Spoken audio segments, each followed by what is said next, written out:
If you dream of becoming rich, the path isn't just about what you do, it's also about what you don't do. Financial success is less about one genius move and more about consistently avoiding the silent money traps that drain your future.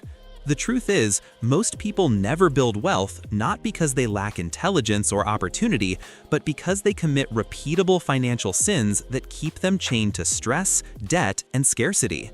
In this video, we'll unpack the most common financial sins that stand between ordinary people and wealth.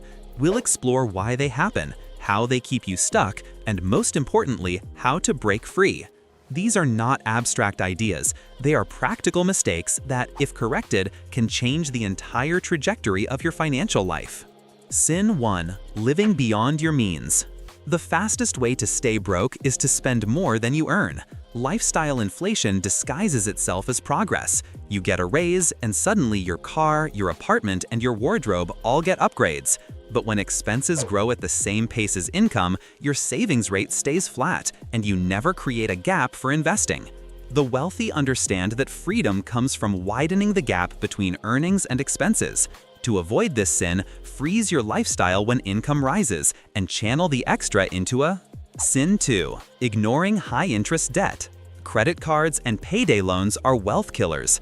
Interest rates in the double digits ensure you pay back 2 or 3 times the original purchase if you only make minimum payments. Carrying this kind of debt is like trying to fill a bucket with a hole in the bottom. Every dollar you earn leaks out before it can compound. Avoid this sin by attacking high-interest balances with intensity, using the snowball or avalanche method, and refusing to finance wants with tomorrow's paycheck. Sin 3. Not paying yourself first. If you save only what's left after spending, there will never be anything left. Most people commit the sin of letting everyone else, landlords, stores, banks, entertainment companies, get paid before they do. The wealthy flip the order. On payday, the first transaction is an automatic transfer into savings or investments. It doesn't matter if it's 5% or 20% at first. What matters is that it happens before spending.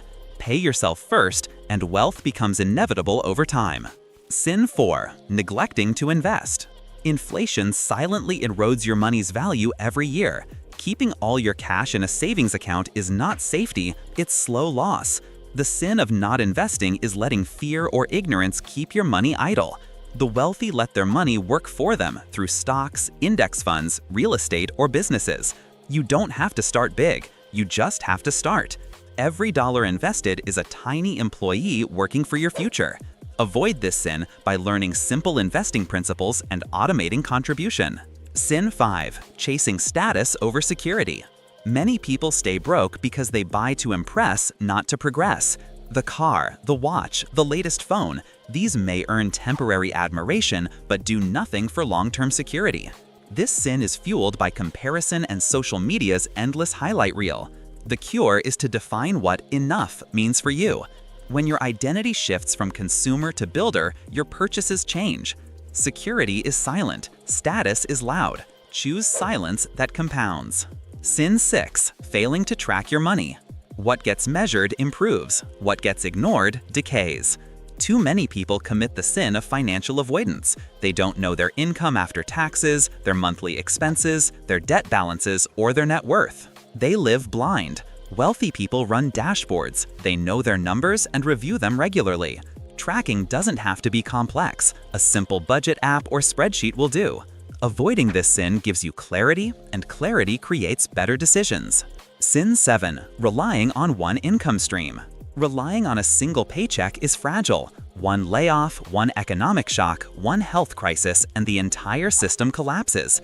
The wealthy avoid this sin by diversifying income. A main job plus side hustles, investments, rental income, or digital assets. You don't have to build 10 streams overnight. Start with one, then add another. Each additional stream is a layer of safety and acceleration toward wealth. Sin 9. Underestimating emergencies. Life will interrupt you. Car breakdowns, medical bills, job losses. The financial sin is pretending emergencies won't happen. Without an emergency fund, every surprise becomes debt. The wealthy protect themselves with buffers, 3 to 6 months of essential expenses in accessible savings. Avoid this sin by starting small, $500, then $1,000, then 1 month of expenses. Build slowly but relentlessly. That fund is peace disguised as numbers. Sin 9. Failing to invest in yourself. Skills are assets. Education, courses, mentorship, health, these are the foundations of long-term wealth. The sin is neglecting self-investment while overspending on consumption. A $1,000 course that raises your income potential by $10,000 a year is not a cost, it's an investment. Likewise, ignoring your health to save money today creates massive costs later. The wealthy see self-improvement as the highest return asset they own. Sin 10. Thinking short-term. Wealth is built on delayed gratification and long horizons. The sin of short-term thinking shows up as chasing get-rich-quick schemes, gambling with money, or abandoning investments at the first downturn. The wealthy play long games. They know compounding is invisible in the early years and explosive later. To avoid this sin, zoom out. Ask, what will this decision look like in 10 years? The long-term lens prevents costly detours. Sin 11. Ignoring taxes and fees. Hidden costs quietly erode wealth. High investment fees, avoidable bank charges, and sloppy tax planning are sins that drain thousands over decades. The wealthy minimize fees by choosing low-cost funds, negotiating, and paying attention. They optimize taxes by contributing to retirement accounts, tracking deductions, and keeping clean records. Avoiding this sin doesn't require genius, just awareness and discipline. Sin 12. Not defining enough. Perhaps the most dangerous sin is never defining what you're aiming for. Without clarity, you chase endlessly, spend endlessly, and feel endlessly behind. Wealthy people define enough, a lifestyle they enjoy, a number that covers essentials plus joy, a vision of freedom. Once enough is clear, decisions align. Without enough, you stay on the treadmill forever. Financial sins are not about morality, they are about math and mindset. Living beyond your means, drowning in debt, failing to invest, chasing status, ignoring emergencies, these are traps that guarantee struggle. Avoid them consistently, and you give compounding the chance to work its quiet magic. Wealth is not about perfection, it's about direction. Choose discipline over impulse, choose security over display, choose long-term freedom over short-term applause. One day, the results will feel like luck to everyone watching, but you'll know it wasn't luck. It was avoiding sins that kept others stuck. Becoming rich is less about brilliance and more about restraint. Start today by identifying the financial sins you've been committing, replace them with smarter habits, and let time reward your discipline.